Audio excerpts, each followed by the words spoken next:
really creative and to get the ideas out of my head that seemed to keep me up at night. So before work, I started to go to Starbucks at 7:30 in the morning, just a few miles from here, down the street, before heading to my real job at 9 a.m., working all day, and then going home and working on my ideas again. About 18 months into this process, my wife came to me one evening and said that she was pregnant with our first of what is now 4 children.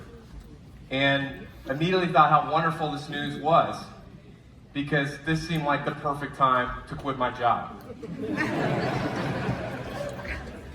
Much to the concern of basically everyone that knew me, loved me, or had any interactions with me, 6 weeks after our son was born, in the summer of 2009, in the middle of the Great Recession, I quit my job and took the lead. And once the adrenaline wore off, reality really sunk in. Being alone and trying to create a future for your family, like probably many of you have faced, I faced so many challenges I was totally unequipped to be prepared for. See, big companies spend tens of thousands or hundreds of thousands of dollars training their employees to be ready for the jobs that they need them to do. But in a startup, you have nothing. No one cares what you're working on, except for your parents and one of your sisters. 6 months after leaving my job, and 10 years ago this month, a friend and I talked about creating a forum to solve this problem that we had for ourselves.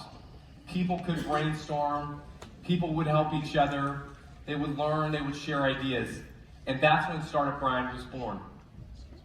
We didn't take pictures or video of the first event because it was never meant to be anything.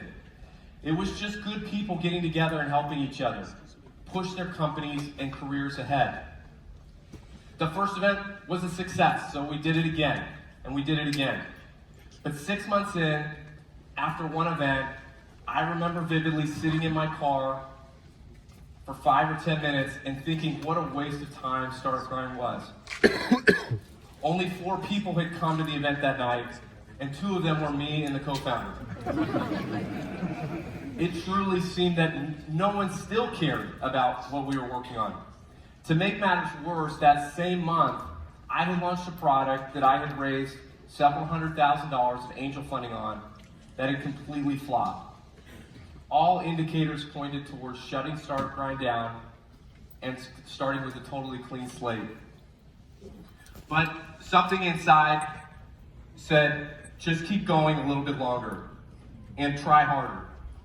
And 6 weeks later, we hosted our next event, and 40 people showed up. They were all strangers, but many of them became my friends, and they're still my friends today. And that was what created a small spark that started to light a fire.